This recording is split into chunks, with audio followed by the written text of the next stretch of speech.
성경 요한계시록 6장 보시겠습니다.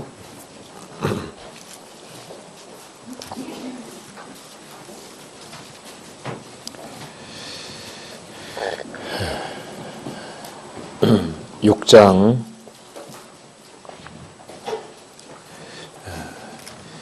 12절부터 17절까지 같이 읽어보겠습니다.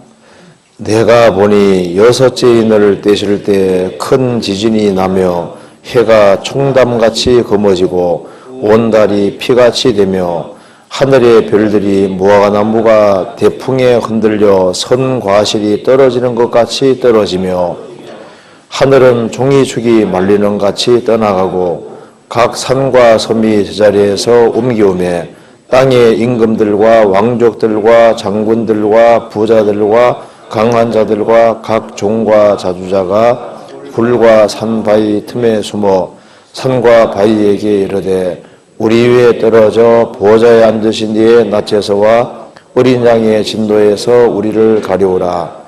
그들의 진노의 큰 날이 이르렀으니 누가 능히 서리요 하더라. 네, 거기까지입니다. 네, 여기에 이제 요한계시록 2장, 3장은 이제 교회 시대에 대한 말씀이고, 이제 4장, 5장은 이제 교회가 천상에 올라가 있는 모습입니다. 그 영광 중에 있는 교회의 모습이고, 그리고 5장에는 우리가 배운 대로 특별히 예수님에 대해서 아주 잘 이제 기록이 되어 있습니다. 그래서 이제 6장부터는 이제 7년 환란에 대한 말씀인데요. 이 사도 요한은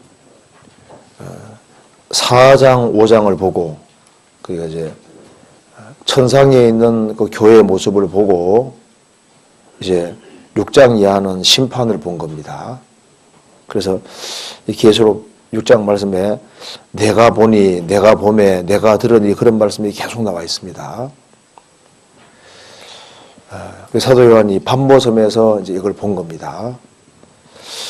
그래서 구원도 보고 심판도 받잖아요.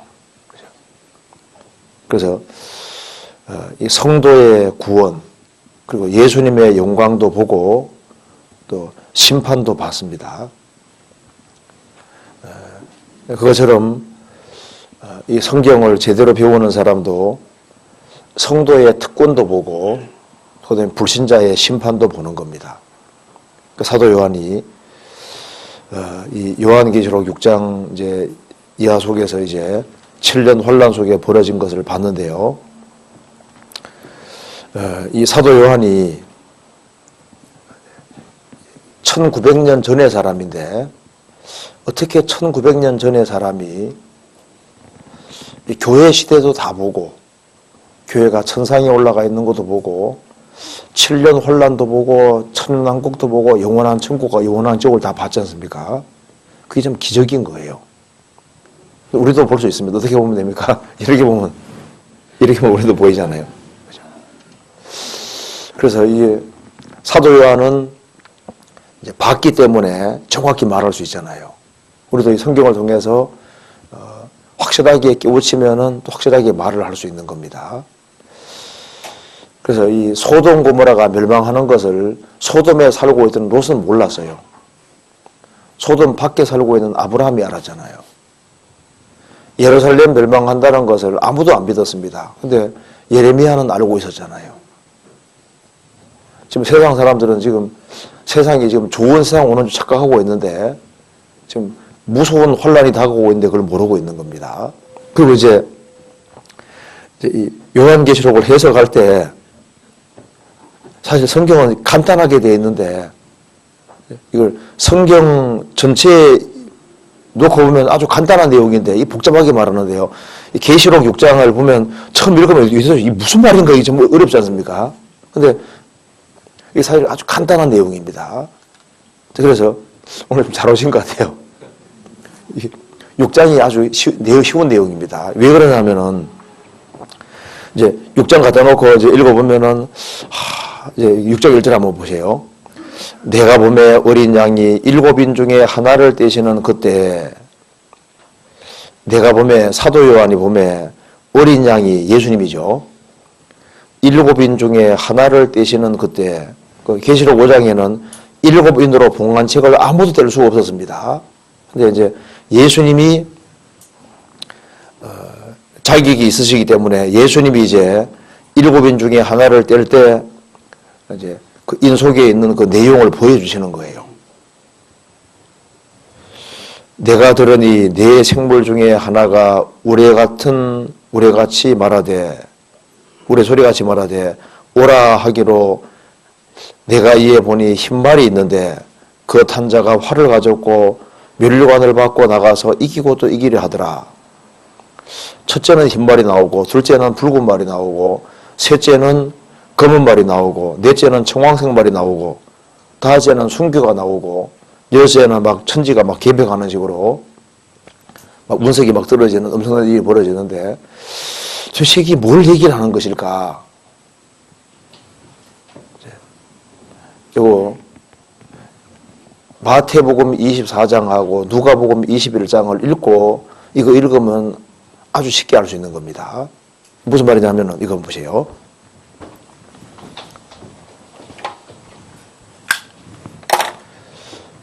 여기 이제 계시록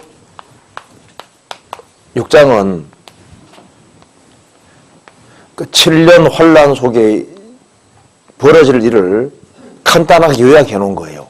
그러니까 7년 환란 속에 이러이러한 일들이 있다 그 말입니다. 있는데 계시록 6장은 7년 환란 속에 있는 것을 간단하게 목록으로 만들어 놓은 거거든요. 그러니까 자, 여기 이제 마태복음 24장하고 누가복음 21장을 놓고 보면은 이제 주님이 재림에 대한 징조를 말씀하시면서 제일 첫 번째 징조를 드신 것이 자칭 예수가 많아진다.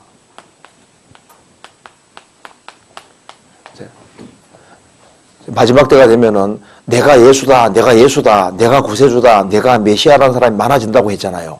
그렇지 않습니까?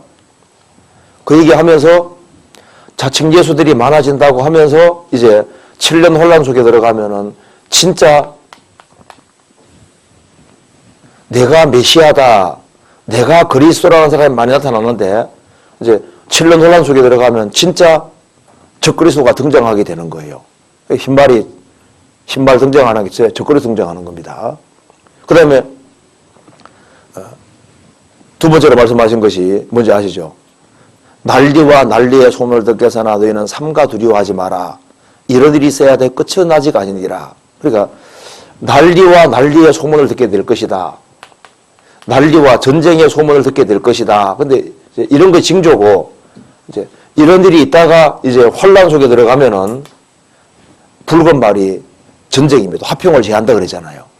그러니까 먼저 화평이 오고 화평을 제하는데 적그리스도가 화평을 먼저 갖다 주고 그 다음에 실제로 전쟁이 터지게 되는 거예요. 이게 붉은 말입니다. 그 다음에 세 번째가 예수님 말씀하시기를 처처에 기근과 지진과 온적이 있다 그랬죠. 그래서 기근 얘기를 하시면서 7년 혼란 속에 들어가면 진짜 세계적인 기근이 오니까 검은 말이 기근 가리키는 거거든요. 기근. 그 다음에 청황색 말은 청황색이 병자색입니다. 그래서 이제 처처에 기근과 지진과 온적이 있다고 말씀하시면서 7년 혼란 속에 들어가면은 진짜 세계적인 질병이 오게 되는 겁니다. 청황색 말이거든요. 땅의 4분의 1이 죽잖아요. 그 다음에 마태복음 24장에 보면은 반유대주의, 유대인들을 세계적으로 미워하는 현상들이 생기는데 마태복음 24장에 나와 있잖아요. 너희들이 모든 민족에게 미움받게 될 것이다. 유대인들을 이제 미워하는 붐이 세계적으로 일어나게 되는데 이제 혼란 속에 들어가면은 진짜 반유대주의가 극성을 부려서 유대인들 중에 이제 14만 4천 명이 진짜 죽임을 당하게 되는 겁니다. 실제적인 미움받다가 실제적으로 순교가 있게 되고 죽게 되는 거예요. 그 다음에 이제 누가복음 21장에서는 뭐라 했습니까? 천체가 흔들린다고 되지 않습니까? 하늘의 권능들이 흔들리리라 말씀하시고 그 징조가 있고 이제 환란 속에 들어가면은 정말 하늘의 별들이 막 떨어지는, 그러니까 이제 마태복음 24장, 누가복음 21장에는 징조가 나타나고 이 징조가 이제 실제가 되는 거예요. 무슨 말이 되시죠? 그러니까 이제 마태복음 24장, 누가복음 21장을 읽고 계시록 6장 읽으면은 아, 이게 확장돼 가지고 이제는 이거는 그림자고 진짜가 나타나는 걸 알 수 있다고 말입니다. 이해되시죠? 그러니까 이게 간단한 내용인데 막 사람들이 막 그냥 복잡하게 하는데 계시록 6장 내용은 간단한 내용인 거예요. 그래서 우리는 환란 전에 살면서 징조를 보고 환란 속에 들어가는 사람은 본격적인 것을 보게 된다 그 말입니다. 이렇게 이해되시죠? 이제 이렇게 알고 이제 읽으면 아주 쉬운 내용이 되는 거예요. 자, 계시록 6장 봅시다.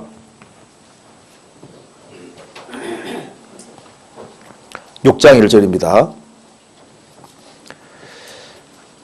내가 보매 어린 양이 7인 중에 하나를 떼시는 그때 내가 들으니 네 생물 중에 하나가 우레 소리같이 말하되 오라 하기로 내가 이에 보니 흰 말이 있는데 흰 말이 있다 그랬습니다.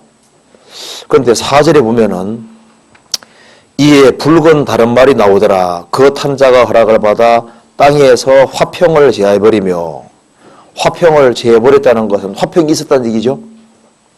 자, 처음에 신발이 등장할 때는 이제 화평이 오게 되는 겁니다. 그래서요, 여기 신발이 뭐냐, 어떤 사람은 이게 그리스도라고 하는데 그건 천천만만의 말씀입니다. 그리스도가 아니라 적그리스도가 확실한 거예요. 적그리스도. 그래서 예수님 말씀하신 대로 마지막 때가 되면은 내가 예수다, 내가 그리스도라는 사람 많이 나타난다 그러지 않습니까? 그러다가 진짜 적그리스도가 등장하는 거예요. 그래서 항상 이게 말은 성경에서 이 말이 뭘 가르치냐 하면은 말이 등장하는 것은 뭔가를 정복하는 거예요. 그렇잖아요. 세력을 넓히는 겁니다. 그래서 이게 시다는 것은 여기에 평화를 의미하고 말은 정복을 가르치기 때문에 평화가 이제 세계적으로 퍼지게 되는 걸 말하는 겁니다. 원래 말은 정복 가르치고 시다는 것은 평화를 의미합니다. 그래서 탄자는 적그리스도입니다. 적그리스도가 평화를 가져온다는 뜻입니다. 그래서 신발이 있는데 그 탄자가 적그리스도입니다.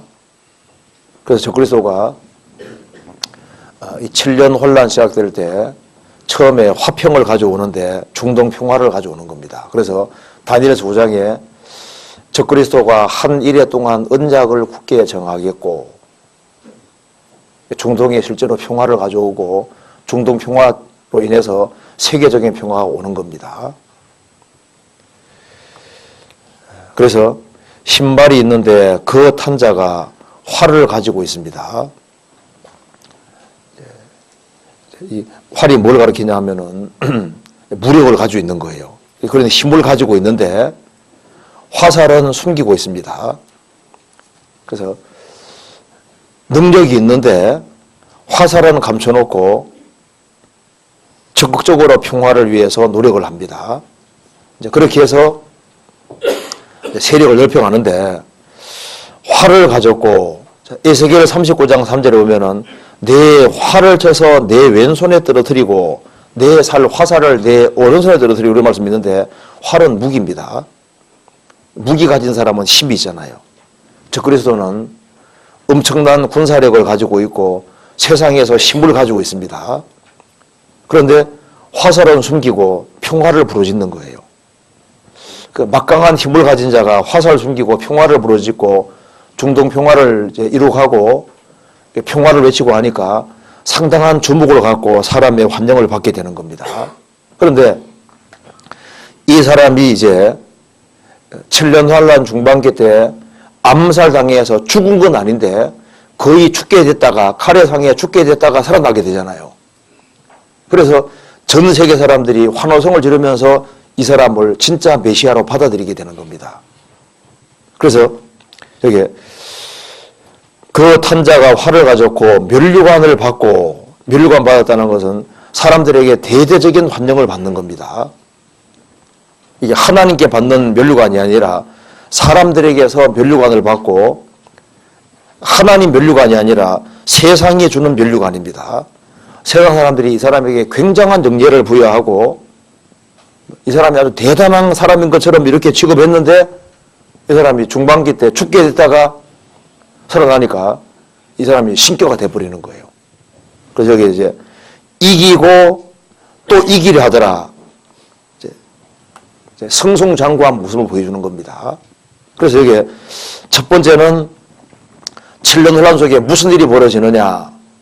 적그리스도가 등장해서 중동의 평화를 가져오고 세계적인 평화를 가져오고 세상 사람들에게 엄청난 이제 주목을 받으면서 이 사람이 두각을 나타내서 면류관을 받는 것처럼 많은 사람들에게 환영받는 일이 있을 걸 말하는 겁니다. 그래서 데살로니가후서 2장에서도 주님이 이제 그리스도인들을 데려가시면은 적그리스도가 실제로 등장한다 그랬잖아요. 등장합니다. 그래서 등장할 때 평화를 가지고 오는 거예요. 화평을 가져옵니다. 그래서 7년 혼란 속에 무슨 일이 있느냐 제일 먼저 보여주신 것이 거짓 평화가 올 거다 그 말입니다. 누구에 의해서? 적그리스도에 의해서. 그래서 평화가 먼저 오고 그 다음 평화가 제해지는 겁니다. 그 뒤에 봅시다. 3절에 둘째인을 떼실 때 내가 보니 둘째 생물이 말하되 오라 하더니 이에 붉은 다른 말이 나오더라. 그 탄자가 허락을 받아 땅에서 화평을 제하여 버리며 서로 죽이게 하고 또 큰 칼을 받았더라. 7년 혼란 속에 들어보면 도대체 무슨 일이 벌어질 거냐. 처음에는 평화가 오고 그 다음에 평화가 없어지고 세계적인 전쟁이 오게 될 것을 두 번째 보여준 겁니다.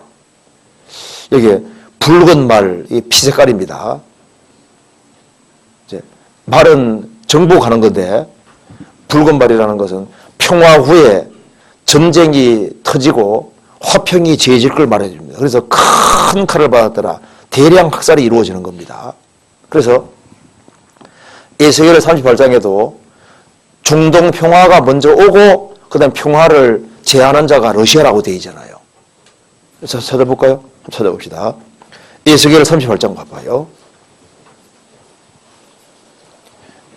에스겔 38장.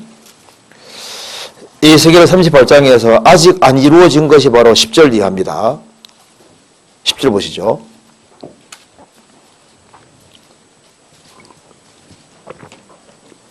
10절. 나 주 여호와가 말하노라. 그날에 내 마음에서 여러 가지 생각이 나서 악한 꾀를 내어 말하기를. 그다음 같이 읽읍시다. 내가 평원의 고을들로 올라가리라. 성벽도 없고 문이나 빗장이 없어도 염려 없이 다 평안히 거하는 백성에게 나아가서. 지금 이게 안 돼 있는 거예요. 지금 예루살렘 이스라엘 땅에 가면은 성벽이 있어요, 없어요? 성벽이 있습니다.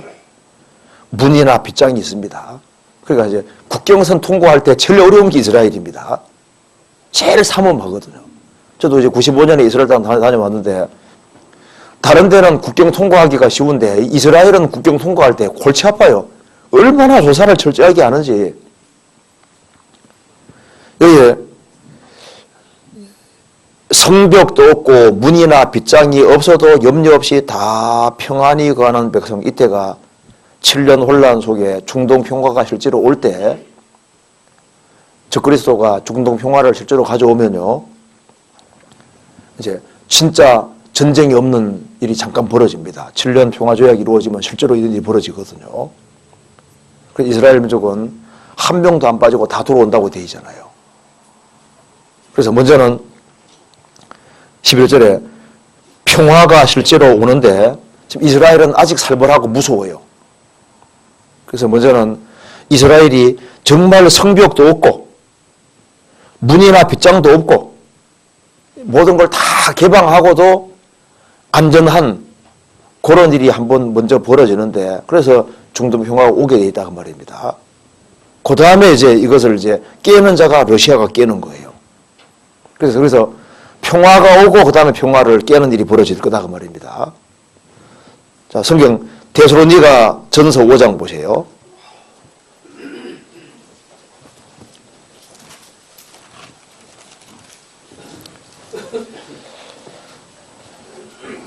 (5장) 3절에 보시겠습니다.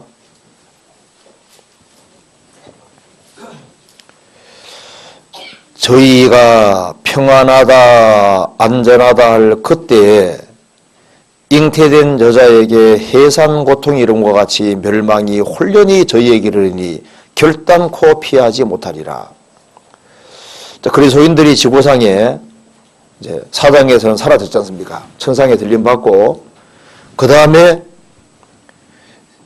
구원 안 받은 사람들이 평안하다 안전하다 할 그때 평안하다 안전하다 할 때가 실제로 한번 옵니다. 평화가 오고 그 다음에 멸망이 아주 갑자기 오도록, 전쟁이 갑자기 터지도록 되어 있습니다. 그래서 이제 하나님께서 7년 혼란 속에 벌어질 것을 보여주셨는데, 첫 번째는 적그리스도 성장에서 평화가 먼저 주어지고 중동 평화가 오고 평화가 주어지고 그 다음에 평화를 깨는 전쟁이 벌어질 것을 보여주신 거예요. 그래서 붉은 말이 나오더라. 대량 학살이 있고 세계적인 전쟁이 있을 것을 보여주신 겁니다. 그래서 잠깐 평화가 오고 이제 큰 칼을 받았더라. 대량 학살입니다. 그냥 칼이 아니라 큰 칼이죠. 화평을 제해버리고 서로 죽이게 하더라. 그래서 7년 혼란 속에 이제 러시아가 이스라엘 치는 것을 계기로 해서 이제 세계가 전쟁에 휘말리고 전쟁으로 많은 사람이 죽을 것을 보여주신 겁니다. 그 다음에 계시록 6장 봅시다. 전쟁이 터지면 뭐가 올까요? 농사 짓기 어렵잖아요. 그 다음에 이제 기근이 오게 되는 겁니다. 계시록 6장 5절입니다. 셋째의 너를 떼실 때 내가 들으니 셋째 생물이 말하되 오라 하기로 내가 보니 검은 말이 나오는데 그 탄자가 손에 저울을 가졌더라. 내가 네 생물 사이로서 나는 듯한 음성을 들으니 가로되 한 데나리온의 밀 한 대요 한 데나리온의 보리 속대로다. 또 감람류와 포도주는 해치 말라 하더라. 여기 검은 말이 나와 있죠. 검은색 하면 기근 가르치고 있습니다. 잠깐 적고 찾아봅시다. 예레미야 5가 에서 5장 봅시다. 예레미야 애가 5장 10절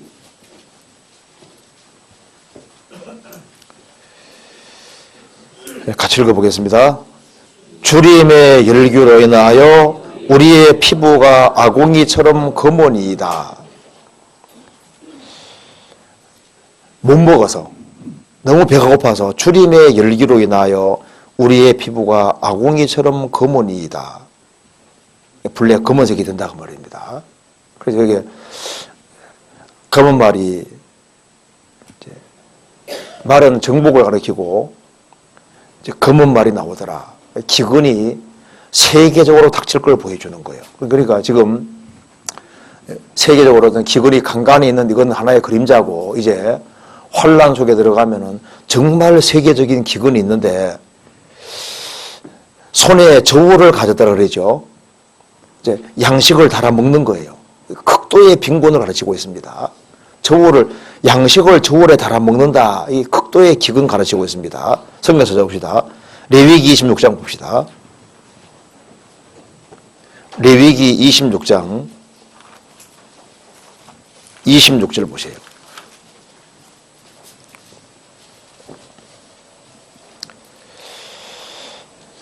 내가 너희 의뢰하는 양식을 끊을 때 10여인이 한 화덕에서 너희 떡을 구워 저울에 달아 주리니 너희가 먹어도 배부르지 아니하리라.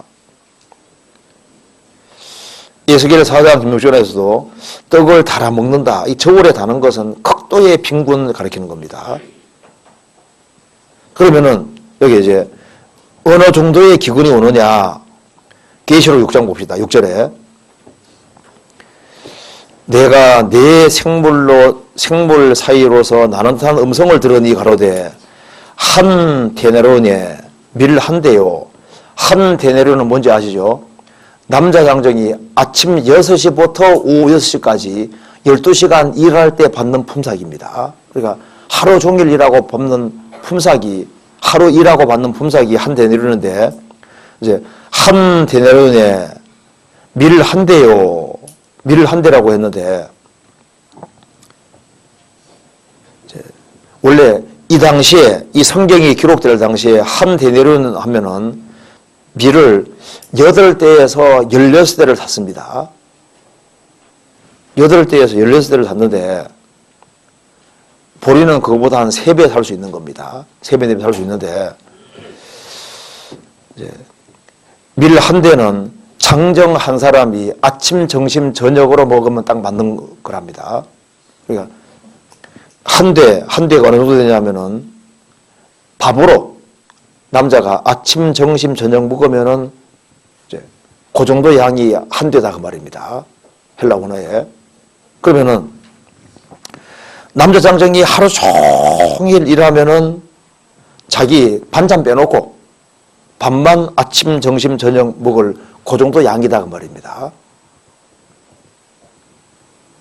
그러니까 이제 밀 한 대로 이제 한 대로 8대에서 한 16대는 샀는데 이제는 하루 종일 일하고도 요거 한 대 정도밖에 아침, 점심, 저녁 먹는 요 정도밖에 안 되니까 처자식을 건드리면 어떻게 될까요? 이제 보리 석대로다 그러죠. 그러니까 보리죽 끓여 먹는 시대가 오는데 이것이 한 곳만 아니라 세계적으로 이런 일이 있을 거다 그 말입니다.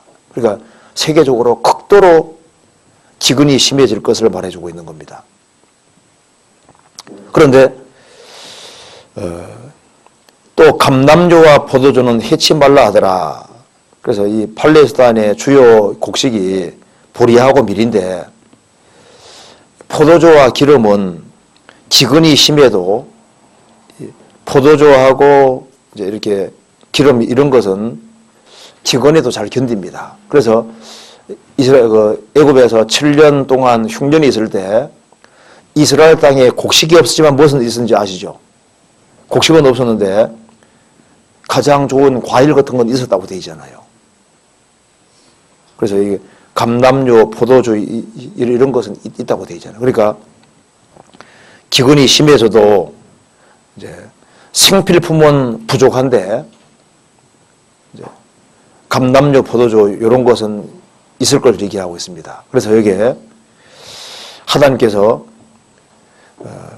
처음에는 이제 적그리스도의 평화를 허락하시고 평화가 재해지고 큰 전쟁이 오고 그 다음에 세계적인 기근이 오게 될 것이다. 이걸 보여주신 겁니다. 그러니까 처처에 기근이 조금 나타나는 이건 그림자고 이제 혼란 속에 들어가면 진짜 이 기근 문제가 아주 심각해질 걸 말하는 거예요. 그러니까 세계적인 기근은 성경에 반드시 오도록 되어 있는 겁니다. 그 다음에 7절 봅시다.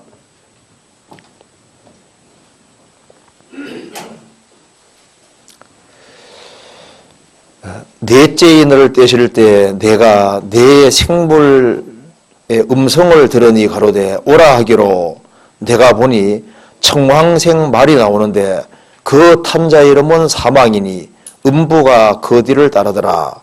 저희가 땅의 4분의 1의 권세를 얻어 금과 흉년과 사망과 땅의 짐승으로서 죽이더라. 항상 이 전쟁 같은 것이 터지고 세계적인 전쟁이 오면은 그 다음에 따라오는 것이 뭐가 옵니까? 기근이 오고 그 다음에 질병이 창궐하게 되는 일이 있게 되는 거예요. 청황색이라는 것은 병자 색깔입니다. 원어로 콜로로스인데 이것은 황색과 녹색의 혼합색으로 병자 색깔입니다. 그래서 여기에 금과 흉년과 사망과 땅의 짐승으로서 죽이더라. 전쟁과 기근이 있으니까 흉년으로 죽고 흉년이 심해지니까 짐승들도 먹을 것이 없어지므로 짐승들도 땅의 사람들을 해칩니다. 여기 이제 땅의 짐승으로서 죽이더라. 이게 짐승도 여기에 포함되어 있는데 여기 보면 금, 흉년, 사망, 땅의 짐승 이렇게 되어 있죠. 한번 찾아봅시다. 에스겔 14장 찾아봅시다.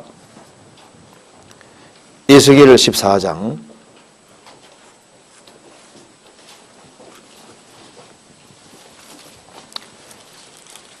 14장 21절 보시겠습니다. 주 여호와께서 가라사대 내가 나의 4가지 중한 벌 칼과 기근과 사나운 짐승과 온역을 예루살렘에 내려 사람과 짐승을 그 중에서 끊으리니 그 해가 더욱 심하지 않겠느냐. 여기에 칼, 기근, 사나운 짐승, 온역 이렇게 되어 있죠. 근데 계시록 4장에는 칼, 기근, 사나운 짐승, 죽음 이렇게 되어 있잖아요. 사망. 그러니까 이제 죽는데 많은 사람이 질병으로 죽게 될 겁니다. 그래서 이 일본 사람이 쓴 글 중에 일곱 비유라는 책이 있는데요. 그 책에 보면은 짐승이 어떻게 사람 죽이는지에 대한 실례를 하나 드러났습니다. 제가 한번 읽어드리겠습니다. 그 프린트지어 한번 읽어볼게요. 월남 전쟁에서 미군이 베트콩을 소탕하기 위해 증거를 다 말려버리기 위해 독가스를 살포했다. 고엽제를 사용해서 식물들 다 죽여버린 겁니다. 죽여버리니까 그런 말미암아 수목이나 농작물이 다 말라 죽어버리니까 정글에 살고 있는 맹수들이 서역지와 먹을 것을 빼앗기고 먹을 게 없으니까 인간을 습격해서 많은 사람들이 엄청난 피해를 입었습니다. 우리 옛날에도 보면은 눈이 너무 많이 오면은 짐승 먹을 것이 없으면 민가에 들어오잖아요. 이러한 현상은 혼란 시대에 대대적으로 일어나서 북해도에 큰 곰이 식량 기근이 생길 때 인간을 습격하여 사람을 먹어버리는 것과 같이 땅의 짐승들이 사람을 물어뜯게 되는 것이 아닐런지. 그리하여 금과 흉년과 사망과 땅의 짐승으로서 땅의 4분의 1의 사람을 죽이게 될 것이다. 그렇죠? 그리고 청황색 말인데 병자 색깔인데 많은 사람이 질병으로 사망할 건데요. 짐승이 사람을 죽이는 중에 사람을 해치는 것도 있지만은 또 짐승이 질병 옮기는 주범도 됩니다. 유럽의 흑사병으로 많은 사람이 죽어 3분의 1이 유럽 사람 3분의 1이 죽을 때 왜 죽은 줄 아시죠? 그 쥐 때문입니다. 해외 무역을 갔는데 그 쥐가 몇 마리 들어온 거예요. 그래서 그 배에 탄 사람이 다 흑사병에 들리게 되고 유럽에 오니까 사람이 새카맣게 바뀐 거예요. 그래서 그게 이제 퍼지기 시작해서 옛날에는 이제 무서우니까 자꾸 같이 모이잖아요. 모이니까 더 많이 죽어요. 그래서 같이 이제 계속 죽어가니까 옹기종기 모여서 이제 10일간의 얘기 아시죠? 데카메론. 원래 데카 하면은 10이란 뜻이거든요. 데카. 그래서 성경에 데가볼리스 나오잖아요. 데가볼리스. 데카 플러스 폴리스거든요. 10개의 도시라는 뜻이에요. 10개 도시. 데가볼리. 10개 도시라는 뜻이거든요. 데카메론 들어보셨죠? 그러니까 이제 흑사병이 심할 때 같이 옹기종기 모여서 이제 시간 보내기 무료하니까 이제 얘기 하나씩 해가지고 10가지 이야기 모아놓은 거잖아요. 데카메론. 어쨌든 간에 이 7년 혼란 속에서 이게 땅의 짐승으로서 죽이더라. 이 금과 흉년과 사망과 땅의 짐승으로서 죽이더라. 그러니까 이 7년 혼란 속에서 먹을 것이 진짜 없고 전쟁이 오고 뭐 기근이 심해지고 그러니까 이제 질병도 많아지고 짐승도 먹을 것이 없으니까 짐승들이 많은 사람을 해치게 될 것이다. 그래서 여기에 평화, 전쟁, 기근, 그 다음에 온갖 질병. 그렇게 해서 이제 4분의 1이 죽는 것이 여기 나와 있는 겁니다. 그리고 이제 7년 환란 속에 있는 것 중에 또 한 가지를 보니까 순교가 보이더라 그 말입니다. 9절 봅시다. 닷새의 늘 떼실 때 내가 보니 하나님의 말씀과 저희의 가진 증거를 인하여 죽임을 당한 영혼들이, 도대체 이 사람 누굴까요? 닷새의 늘 딱 떼실 때 보니까 하나님의 말씀과 저희의 가진 증거를 인하여 죽임을 당한 영혼들이 제단 아래에 있어 큰 소리로 불러가로되 거룩하고 참되신 대주제여, 땅 위에 거하는 자들을 심판하여 우리의 피를 신원하여 주지 아니하시기를 어느 때까지 하시려나이까 하니, 각각 저희에게 흰 두루마리를 주시며 가라사대 아직 잠시 동안 쉬되 저희 동부 종들과 형제들도 자기처럼 죽임을 받아, 그 다음 뭐라 했습니까? 그 수가 차기까지 하라 하시더라. 이게 무슨 말이냐면은 사도 요한이 보니까 7년 혼란 속에 벌어지는 또 한 가지 중요한 일이 순교다 그 말이에요. 순교. 이 사람들이 도대체 누구냐? 성경에 해석이 정확히 나와 있습니다.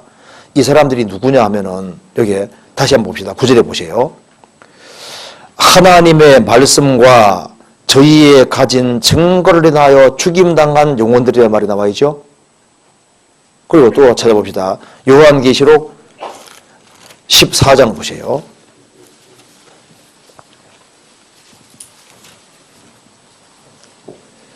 14장 12절 표받는 얘기를 하면서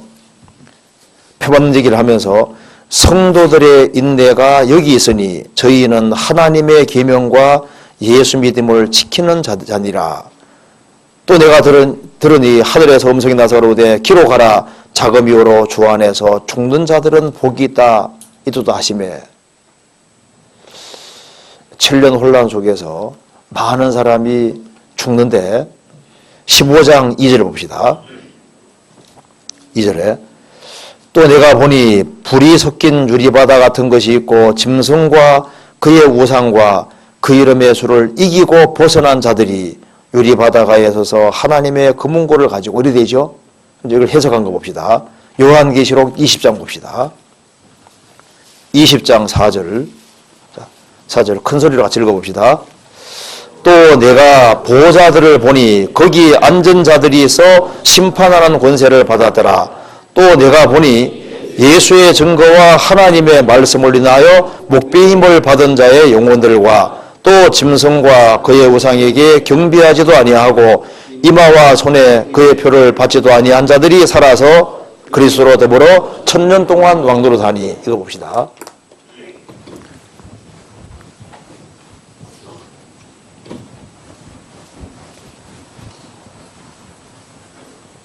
자, 여기 보시면은 이제 예수님이 이제 지상재림하십니다.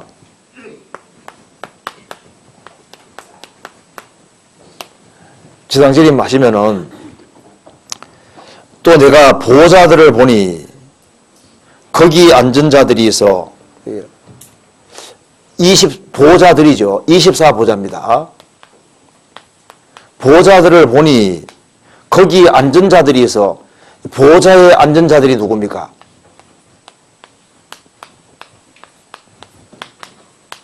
여기 이제 우리가 배운 대로 계시록 4장에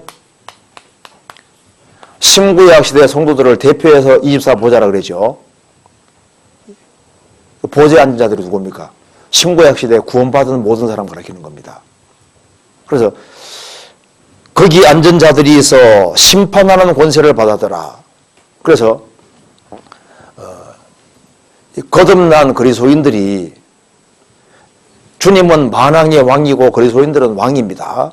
그리스도인들은 천사도 판단하고 세상도 판단하는 사람들이라고 되어 있잖아요.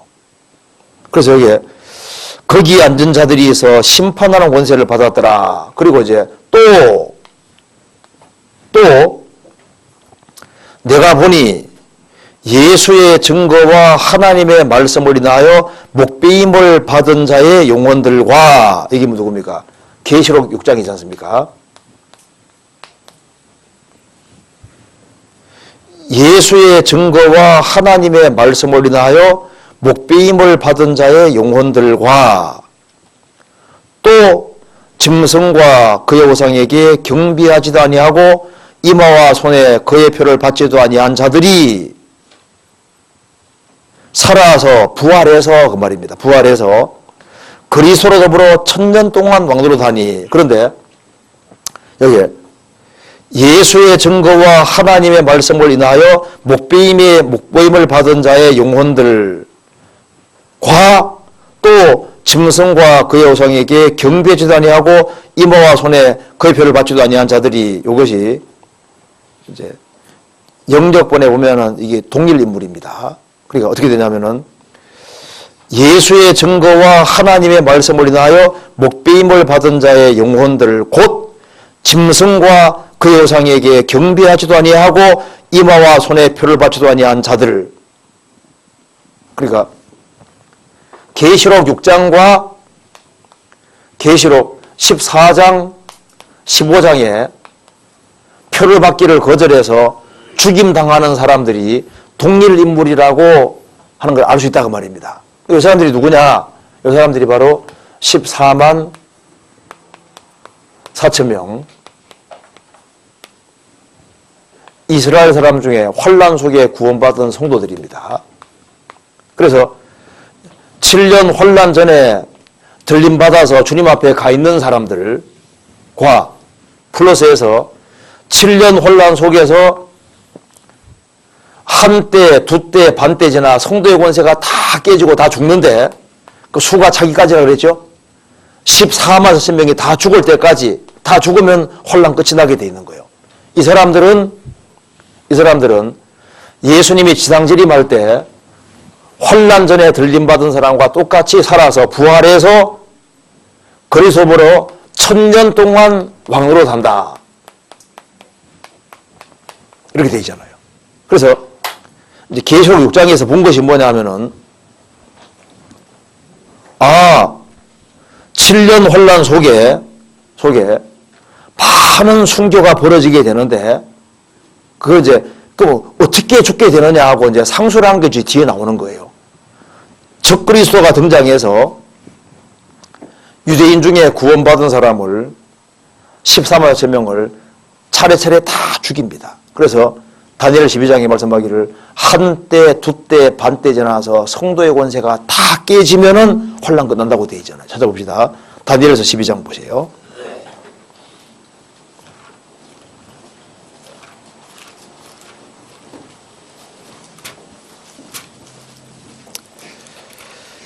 (12장) 7절입니다.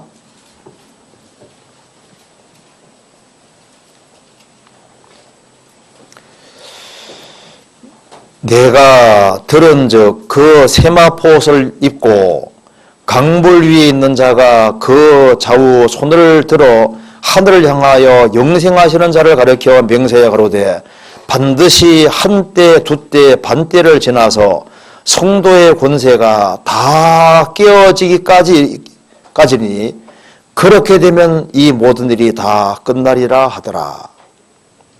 한때, 두때, 반때 후 3년 만입니다.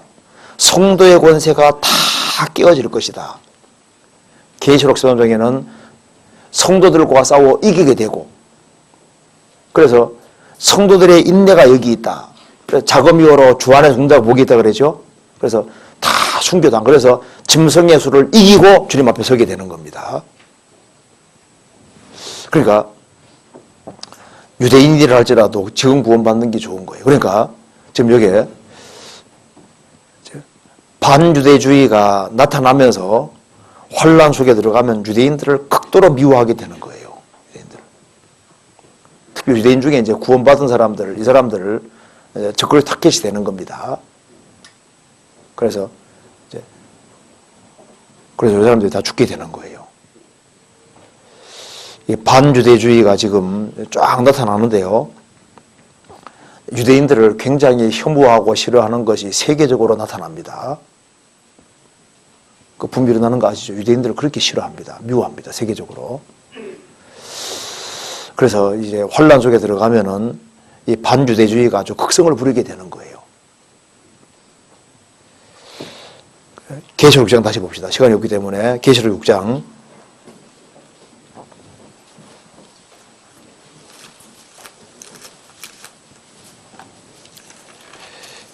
그 다음에 12절 봅시다.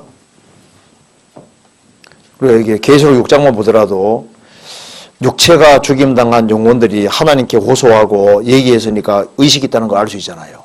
영혼은 의식이 있습니다. 12절. 내가 보매 6째 인을 떼실 때 큰 지진이 나며 해가 총담같이 검어지고 온 달이 피같이 되며 하늘의 별들이 무화과나무가 대풍에 흔들려 선과실이 떨어져서 땅에 떨어지며 하늘은 종이축이 말리는 같이 떠나가고 각 산과 섬의 지하에서 옮기우매 7년 혼란 끝에 이런 일이 실제로 벌어집니다. 그래서 예수님이 혼란 끝에 이런 일이 벌어질 것을 미리 말씀하셨잖아요. 한번 찾아봅시다. 여기에 마태복음 24장 보세요. 마태복음 24장 29절.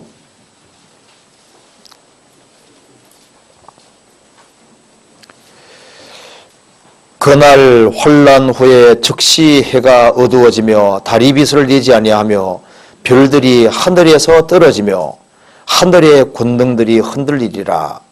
그때 인자의 징조가 하늘에서 보이겠고 그때 땅의 모든 족속들이 통곡하며 그들이 인자가 구름을 타고 능력과 큰 영광으로 오는 것을 보리라.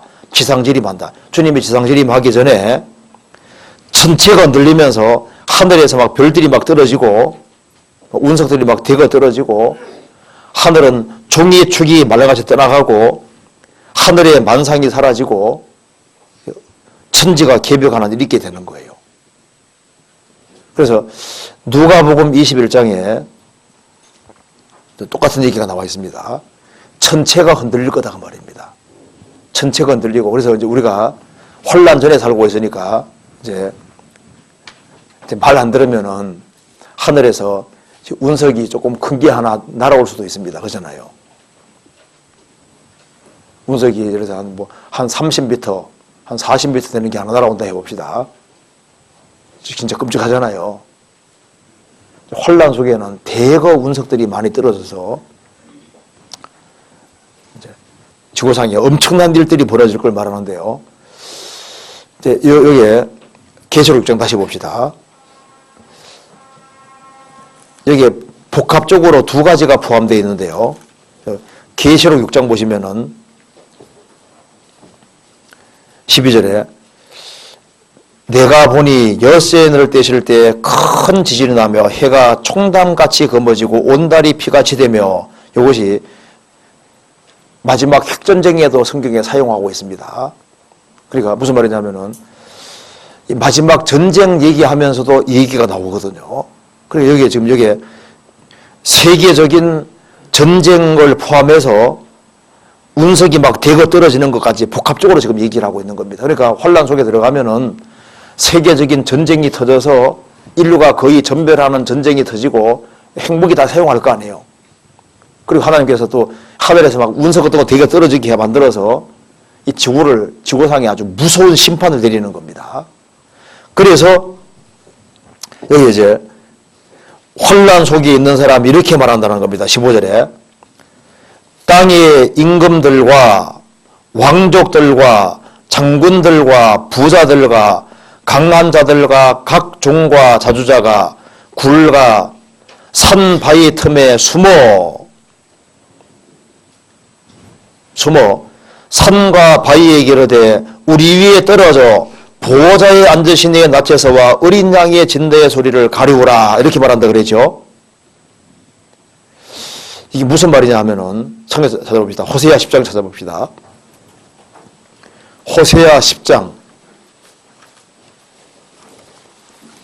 호세아 10장 봅시다. 8절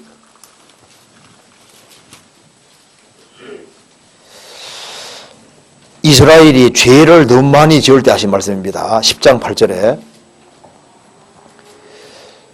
이스라엘의 죄된 아벨의 산당은 파괴되어 가시와 찔레가 그 단 위에 날 것이니 그때 저희가 산들어 우리를 가리우라 할 것이요 작은 산들어 우리 위에 무너지라 하리라. 그러니까 산에게 우리를 가리우라, 작은 산에게 우리를 덮어라, 우리에 무너지라, 이런 말 한다 그러죠. 이건 재앙이 가장 심할 때 하는 말인 거예요. 누가복음 23장 봅시다. 예수님이 이렇게 말씀하셨죠. 누가복음 23장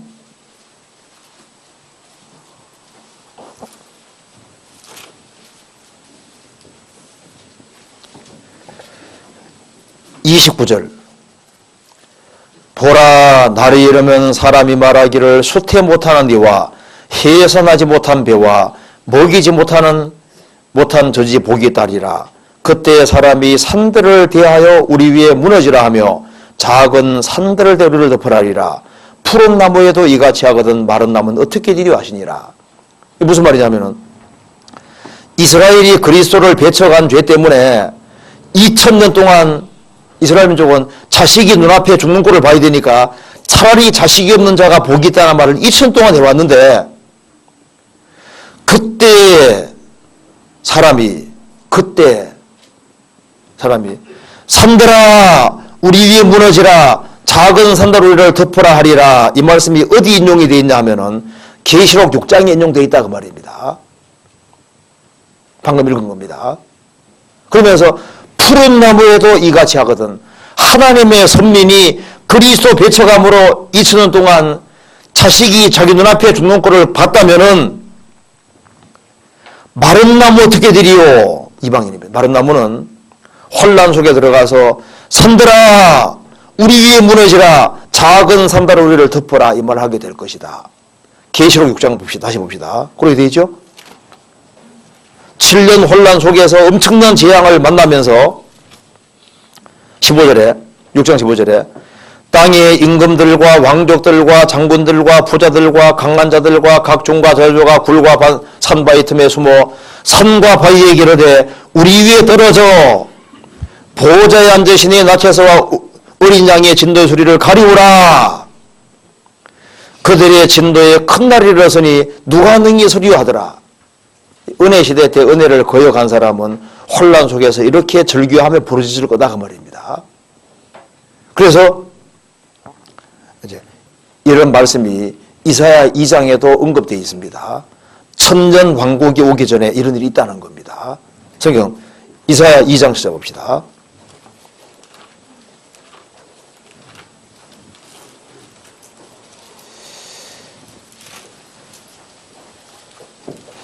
이사야 2장 앞부분에 천당국 얘기하면서 천년 왕국이 오기 전에 10절을 보시겠습니다.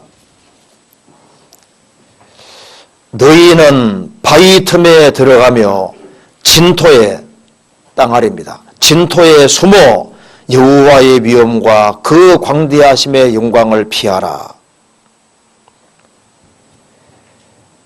그리고 21절 아멸과 험악한 바위 틈에 들어가서 여호와께서 일어나사 땅을 진동시키시는 그의 위엄과 그 광대하심의 영광을 피하리라. 그래서요, 지금 핵정쟁이 났다 하면 어디로 숨습니까?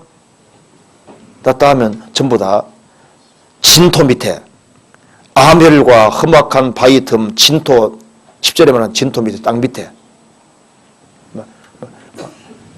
운석이 막 터지고 막 내리고 뭐 이렇게 하늘에서 막 운석 막 떨어지고 막 지구상 재앙 날 때 일단은 피하려면 어떻게 됩니까? 지하 경락고식으로 밑으로 숨어드는 거예요. 아주 엄청난 재앙이 있게 되는 겁니다. 계시록 6장 다시 봅시다. 그래서 여기에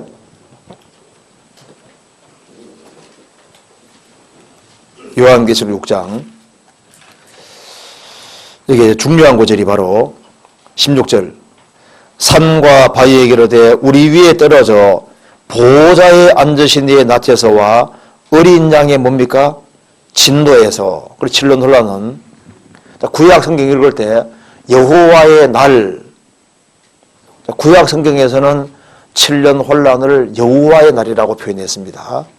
여호와가 아도나이 주기 때문에 이스라엘 사람들은 여호와 이름 부르기를 무서워했습니다. 그래서 여호와를 아도나이 주로 바꿔 불렀습니다. 그래서 여호와의 날은 신약 성경에 뭡니까? 주의 날입니다. 주의 날. 그리고 이제 이걸 7년 혼란을 또 다른 말로 야곱의 혼란 때라고 말합니다. 야곱의 혼란 때. 찾아볼까요? 예레미야 30장 찾아봅시다. 예레미야 30장.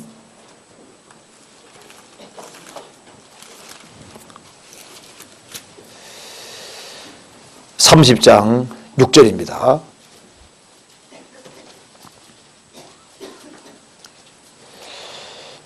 너희는 자식을 해선하는 남자가 있는가 물어보라.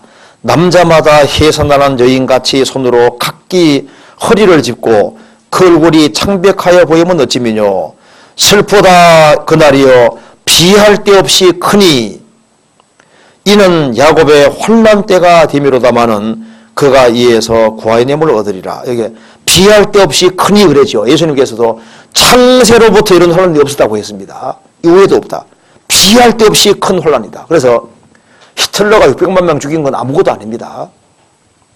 혼란 속에서 유대인들을 3분지해가 죽고 14만 4천명도 다 죽게 되는 거니까 비할 데 없는 혼란이 맞다 그 말입니다. 그런데 이것이 특별히 어린 양의 진노입니다. 그래서 여기 계시록에서 강조되는 것이 예수님이 어린 양이신데 예수님이 어린 양으로서 그리스도인이 우리가 신부가 됐는데 어린 양을 자기의 구세주로 맞아들이지 아니한 모든 사람들은 어떻게 되는 겁니까? 어린 양의 진도를 당하게 되는데 혼란 속에 누가 들어갔냐? 어린 양을 자기 구세주로 받아들이지 아니한 그 사람들이 7년 혼란 속에 들어가서 이제 진도를 당하게 되는 거예요. 7년 혼란은 어린 양의 진도입니다. 그래서 17절에 계시록 6장 17절에 그들의 진도에 큰 날이 일어서니 누가 능히 서리요. 그 진도 앞에 누가 설 수 있겠냐 그 말입니다. 그래서 세계적인 홍수가 올 때는 방주에 탔던 사람들만 피할 수 있었습니다. 그래서 누가 능히 서리요. 진도 앞에 설 수 있는 사람은 아무도 없습니다. 딱 한 사람. 예수님을 통해서 구원받은 사람. 그래서 주님의 은혜 위에 서 있는 사람, 복음 위에 서 있는 사람, 그 사람만 저 위에 설 수 있는 겁니다. 그리고 이걸 보면 이제 여기 계시록 6장 다시 한번 봅시다. 여기 보면은 6장 13절, 14절 봅시다. 하늘은 종이축이 말리는 같이 떠나가고 각 산과 섬이 절에서 옮기움에 하나님이 기반을 다 흔들어 버리죠. 하나님이 이제 기반을 완전히 흔들어 버리고 마지막 전쟁이 터지고 하늘에서 막 별들이 떨어지고 막 천지가 개벽할 때 계시록 16장에 말한 대로 만국의 도시들이 다 무너져 버립니다. 다 무너지는데 이 세상의 모든 것은 다 박살나게 돼 있는 거예요. 그래서 하나님이 땅을 흔들어 버린다 그랬는데 기반을 흔들어 버린다고 했는데 그러니까 다 흔들리기 때문에 우리는 흔들리지 않는 반석 위에다가 건물을 세워야 되는 겁니다. 거기 만세 반석 대신 주님 위에 세운 것만 딱 남는 거예요. 그 위에는 다 무너집니다. 그러니까 이 기초가 잘못된 건 다 무너지는데 이 땅 위에 세운 것은 다 무너지게 돼 있는 거예요. 그러니까 남는 것은 그리스도 위에 세운 것만 딱 남습니다.